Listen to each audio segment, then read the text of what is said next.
Hi,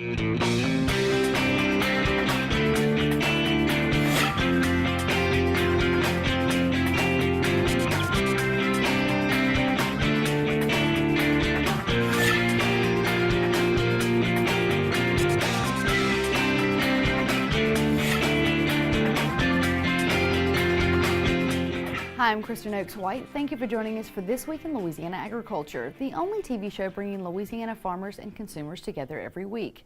My partner Avery Davidson is in New Orleans for the Farm and Table Conference right now. So let's go there and see how things are going at the conference. Avery? Well, Kristen, right now in New Orleans, Farm and Table are meeting literally because it's lunchtime for the Farm and Table New Orleans Conference. I hear the sounds of forks and plates tapping together, but that really is what this event is all about. You know, we talk about our mission statement before every show, bringing Louisiana farmers and consumers together every week.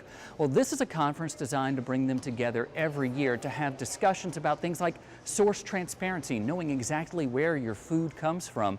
And there was someone in the audience in that panel that had a pretty unique perspective. The screen lets you know exactly where you are, a place where the farm and the table come together. And on this panel at the Ernest N. Morial Convention Center, there's a fisherman at the table as well. Lance Nacio is the captain and owner of Anna Marie Shrimp. The discussion he's helping lead is about source transparency, your ability to know exactly where your food comes from. Transparency to me is like, bringing the fish to a restaurant, bringing the shrimp to the consumer at the farmer's market, cutting out those middle people who are actually making more money just sitting back, working numbers, and putting a face to the product. Putting a face to the product is also a mission of Angelina Harrison. She's the director of markets for a company called Market Umbrella, which oversees the Crescent City farmers markets and works with restaurants to source farm fresh food directly from growers. She knows that public perception can be off. The picture book farm that people have in their mind about where food comes from is just not the reality of conventional food. So juxtaposing the realities of small farms or small producer only operations that we work with those conventional realities to create more consumer awareness and demand is also a huge part of what we do. In the audience listening to the discussion is someone very familiar with agriculture. Lainey LeBlanc, Louisiana FFA National Officer Candidate. This is her second year to attend the Farm and Table Conference. We need to make people care about where their food comes from because it matters at a local economic level and it matters big picture for the entire country in agriculture. One of the topics broached by this panel was about labels like non-GMO and USDA organic you find in the grocery store, which may do more harm to the discussion about source transparency than good. It's important as a consumer to remain educated and continue to seek out where exactly was this product sourced from and what am I buying? What am I about to eat? What am I about to feed my family? What am I preparing my food with? And so in terms of labeling, I think it's important to never stop asking why, where, how.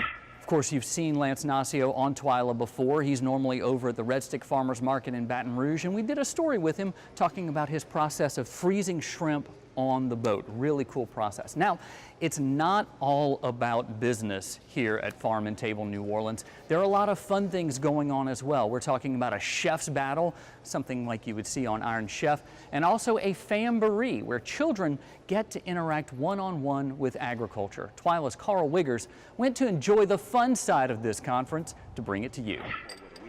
Last-minute preparations are happening before the doors open to the 2018 Chef's Taste Challenge. 8 teams are plating dishes they'll present to hundreds of judges in just a few minutes. A few official ones and many more here to taste the best of New Orleans and the Gulf Coast. Teams fall into 2 categories, New Orleans chefs and Gulf Coast chefs. The latter featuring chefs from across the Gulf Coast in Florida, Alabama, and even a pair from Baton Rouge. Chef Chris Motto and Nathan Gresham teamed up to deliver some Baton Rouge flavor to this farm-to-table event.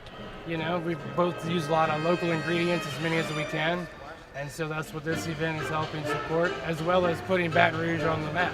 Motto had 2 familiar ingredients to work into this dish, one from the Louisiana Gulf and another donated from the Georgia Department of Agriculture. We got shrimp and collard greens in this draft, which is pretty awesome. So I wanted to utilize them as much as possible. Use the shrimp many different ways, collard greens a couple different ways. We have a pecan crusted shrimp, It's got a little bit of an andouille aioli on top, set over braised collard greens with a little bit of andouille. That's a shrimp head stuffed with a shrimp cornbread dressing. I want to use it as a vessel, as well as, again, put some more shrimp in there. And then finish off with a little collard green marmalade. So I hope y'all enjoy. I know they did, and judging by the line at Motto's table, so did the guests. Across the room, a chef representing Team New Orleans, Byron Bailey, was drawing quite the crowd with his mama's biscuits. Of course, that's not what attracted him to this competition. And giving back to the community, and specifically Edible School Garden is a big thing for me. I work with Edible School Garden a lot outside of this event, and it's just an honor to help support. Portions of each ticket sold for this event go to support this local program raising up future chefs. Tim Hemphill is the Vice President for Sales and Marketing at the Morial Convention Center. He says that this partnership is vital for future generations to learn where their food comes from. One of our partners for this event is Edible Schoolyards.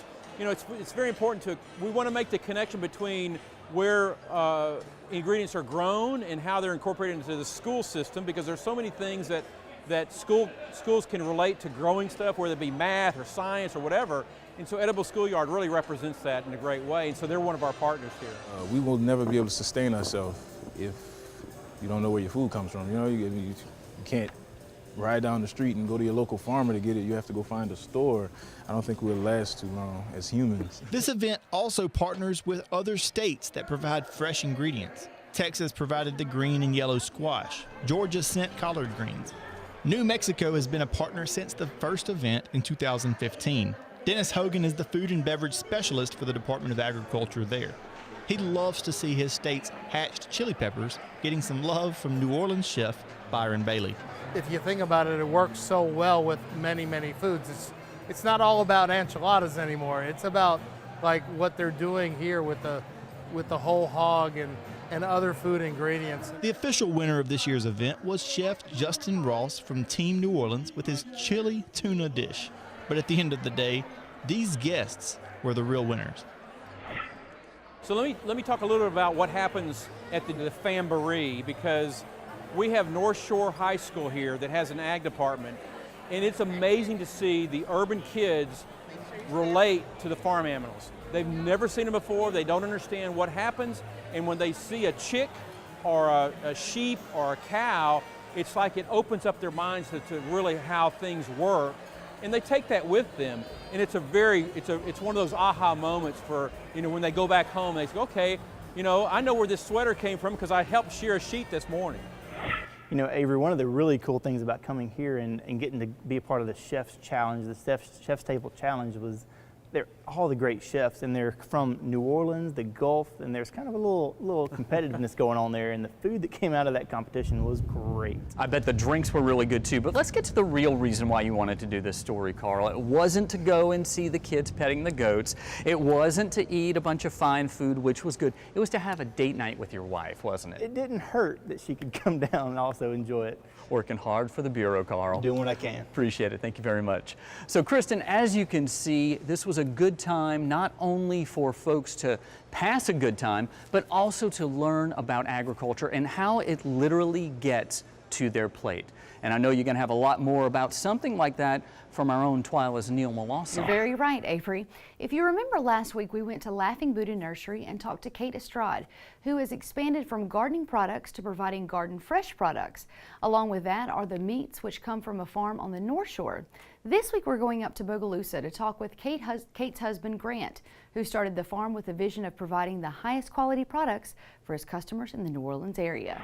When I was at Laughing Buddha Nursery in Metairie last week, the abundance of farm fresh products was as important as their gardening products. Kate Estrade told us they would sell out almost as soon as they got them in. Part of that is due to Kate's husband, Grant, who started local cooling farms here in Bogalusa 3 years ago in order to provide those products. Grant said beyond just the simple need to provide fresh products was the need to educate consumers on why the farming part is so important. Ultimately, there's so many things out there. In about a 20 or 30-minute conversation with a farmer, a customer really can start seeing what all these things mean. That's very important. One interesting fact about local cooling farms is that they're using a native breed of cattle to Louisiana called the Piney Woods breed. Well suited to these conditions, it is slower growing than other breeds like Angus or Brahman. While this adds to the cost, Estrad says there is a way to make it cheaper that gets right back to consumer education. One thing we're really educating folks on is buying like a half an animal or buying a whole animal, storing that in your freezer, and then you're eating off of that meat for say like 6 months. Another unusual aspect of the farm is that they're one of the few in the state that grows pork. Grant has his own brand of pork products in the store that's known for its good taste. Additionally, there's goats and chickens here, which not only make great products, but also great employees. So other farmers, again, they may be paying somebody to spread fertilizer. They have to buy the fertilizer themselves and all that kind of stuff. And so our cost is built in. So in essence, our chickens here are employed as our pasture fertilization team. Right here we've got it was about a cubic yard pile of compost that we threw down. The compost is partly made of materials that would otherwise end up in landfills. Part of Estrad's efforts here are to rehabilitate the land, something he uses in his own fields. I would compare this to the hay rings, the green hay rings that are developed in your field. So in the wintertime when you're feeding hay, in the spring you can see all the different circles where you had those hay bales. And that's the same thing. You're putting enough nutrient down in one spot to really, really make a difference. So, with all of the many products the farm uses, one theme unites them all, providing the best products using the best practices while letting the consumer see every step along the way. And we do a final soil product that we sell to our retail customers for them to grow their vegetables in. But the other cool thing is because we're doing on-farm composting, not only are we're farming, but we're a recycling center, so to speak.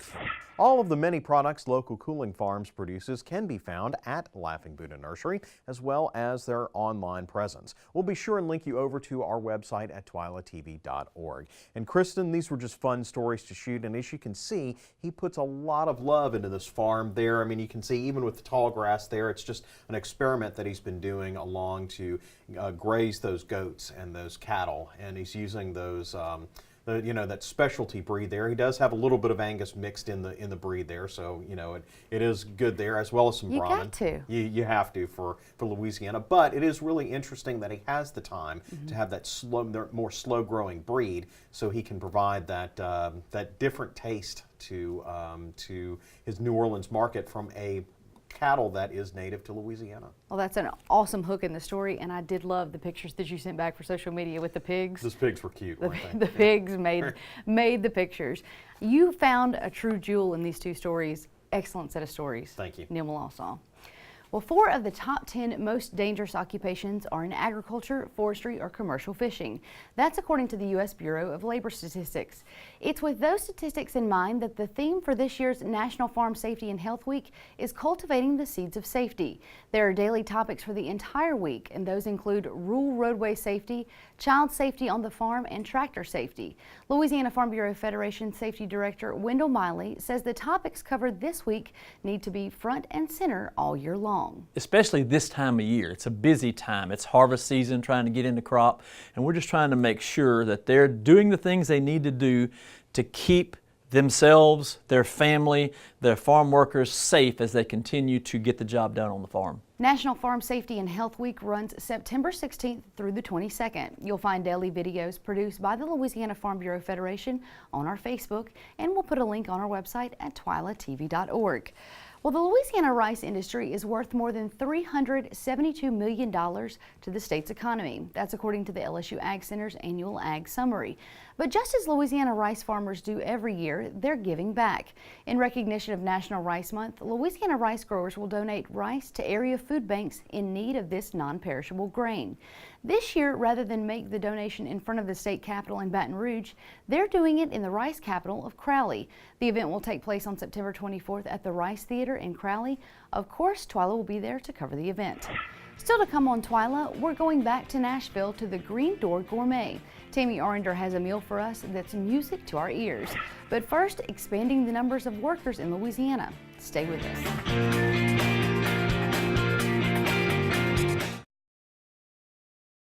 I now hope they're fighting today. I hope they are. We'll put a Dorito right here.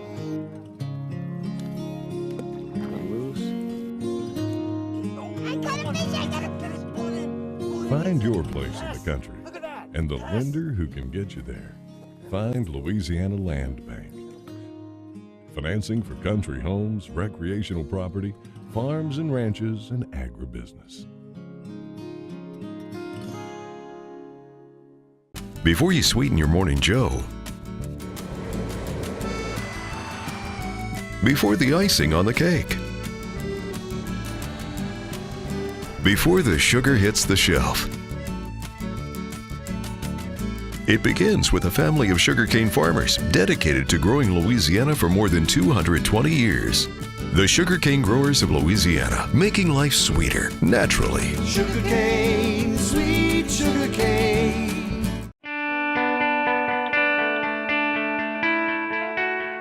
Before I got active in Farm Bureau at the level that I'm at now, I often felt like I was isolated on the farm.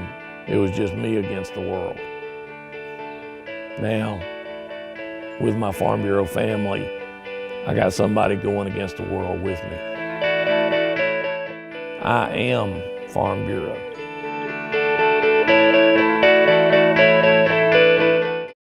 Louisiana oysters, salty, sweet, and delicious. But have you ever thought about what happens to all those oyster shells? Most of them end up in trash cans and landfills. The Coalition to Restore Coastal Louisiana is changing this with its oyster shell recycling program, and you can help by visiting these participating restaurants. It's a simple and delicious way to restore our coast. The shells will then be used to sustain and rebuild oyster reefs. Remember, once you shuck them, don't just chuck them.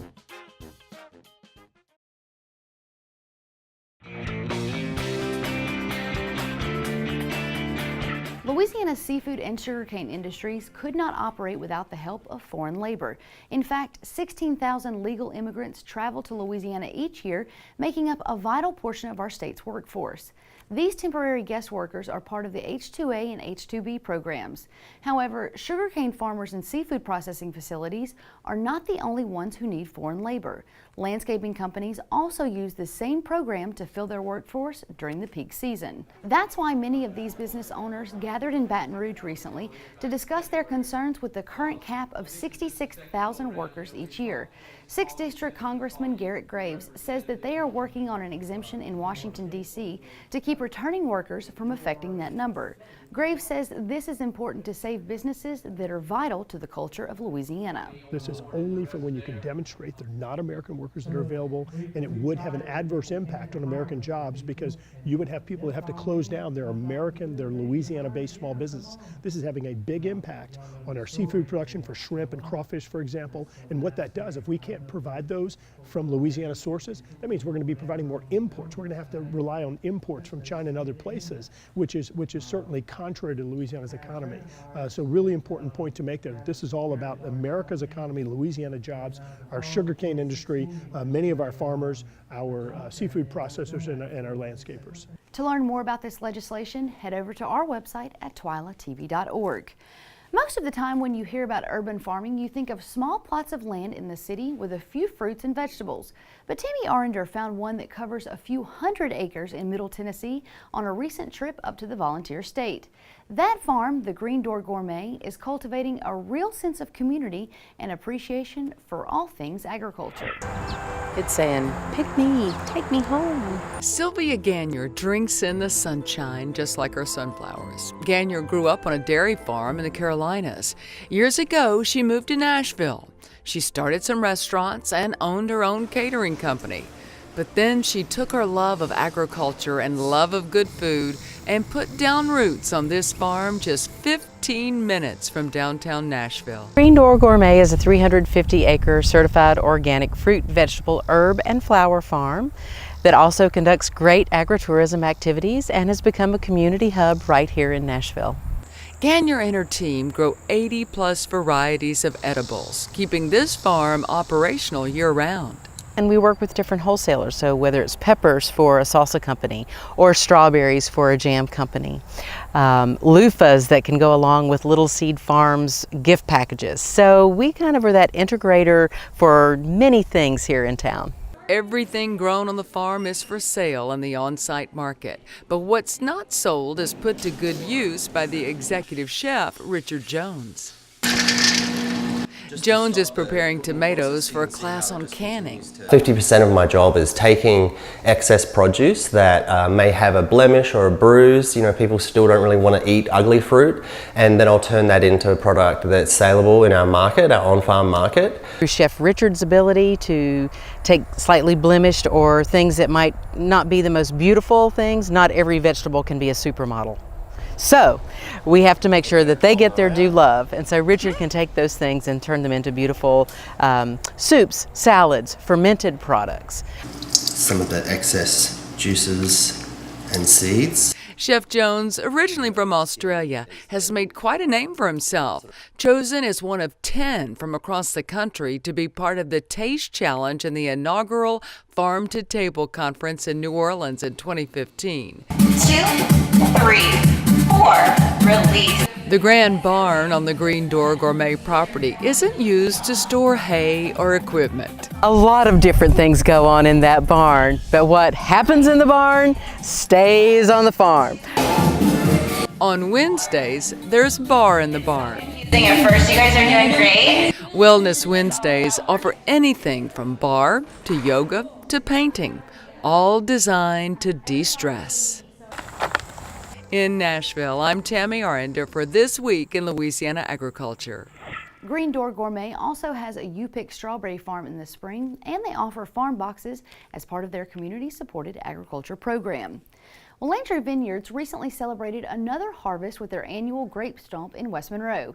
Winemakers Jeff and Libby Landry are working with Louisiana Agriculture and Forestry Commissioner Dr. Mike Strain to expand agritourism in our state. Combining food, fun, and festivities with a hayride through the vineyard, this event is always a great time for all ages. We're at Landry Vineyards on New Natchitoches Road in West Monroe, and we're out here for the Grape Stomp. The most fun part is the Lucy Look-alike contest. I just happened to have a Lucille Ball outfit and wig, so I thought maybe I'd come out dressed as Lucille Ball. We produced approximately 60 tons of grapes with that. We're not looking for huge crops. We want balance. Making wine and producing quality wine grapes is all about balance from the beginning to the end. There's a lot to this. You know, everything that he does is for a purpose. It has to do with the flavor. It has to do with the acidity. It has to do with, he's talking to me about how much phosphorus will be there if he does this with the leaves. And now we're working on marketing these products. You know, a Louisiana craft wine, Louisiana craft, industry, so that when you go to a Louisiana restaurant, you have certified Louisiana, you want those Louisiana shrimp, that etouffee, you want to pair that with a beautiful, bright Louisiana wine. Marketing is a big issue. Blanc du Bois, what is Blanc du Bois? People say, I never heard of that before. So that's a big part. Lenoir, what is that? It's a new grape, a relatively new grape, both of these. It's not like Cabernet Sauvignon or Chardonnay that everybody knows what that is, right? So, that's where a great commissioner comes in. He helps us to educate the public. This is a true family success story, and it's a whole lot of fun. But this is just the beginning. When you talk to Jeff and Libby, you see their eyes light up. This is so awesome for a local business right here in my area to do this. I said, how is a vineyard going to make it in North Louisiana? But it's just been awesome. Number 3. All you have to do is take a look and see those young people, those children. They're out there, they're running up and down the grapevines. They're taking the tour on the tractor, looking at agriculture. It brings especially our children of all ages literally back down to the earth to see, to feel, to touch, to taste, to experience something that I guarantee if it was not for here at Landry Vineyards, they would never see. What agritourism does for us at its beginning is helps us to educate. That's a very big part of what we do because we need the consumer to understand what we're trying to do. We want them to understand that this is authentic. People connecting a great time with a product that they enjoyed. We put all that together. You have a customer who is committed to your product. To plan your own trip to Landry Vineyards or to find out more information about the Louisiana Certified Program, visit our website at twilatv.org. Still to come on Twila, are you ready for your weekly boost? We've got a story of hope and life on the farm right after this.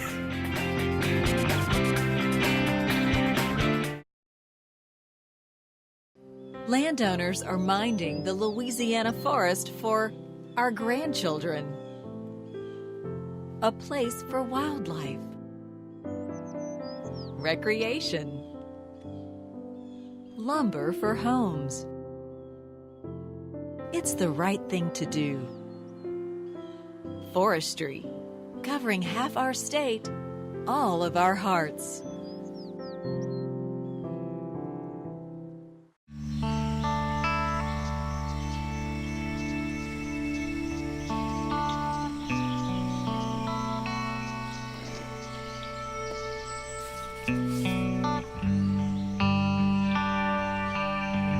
This is the moment I knew his future had no boundaries.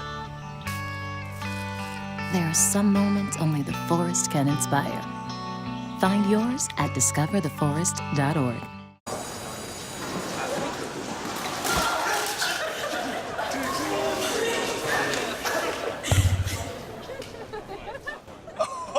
That's low, that's low. That's low and below. Look, he's blushing.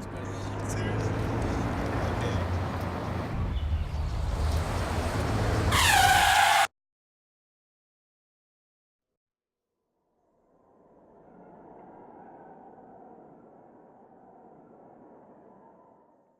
I am a giant panda bear, loving bamboo. I almost want to extinct, but I'm not because of you. I am a ground squirrel, I almost was too. If it wasn't for the help of the San Diego Zoo. How about you join us? Save a desert tortoise. We need your help to bring species back, so bring us back from the brink of extinction. Won't you bring us back from the brink of extinction? Won't you bring us back from the brink of extinction? Won't you bring us back from the brink of extinction? And desert tortoise.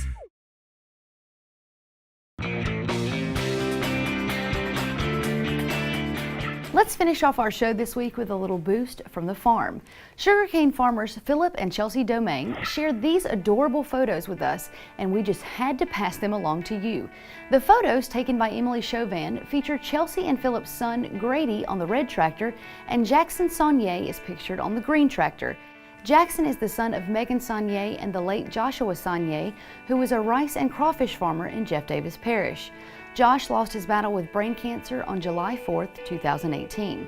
Chelsea said, although both boys are growing up on a farm, the crops that their dads grow are completely different and offer different experiences for the boys.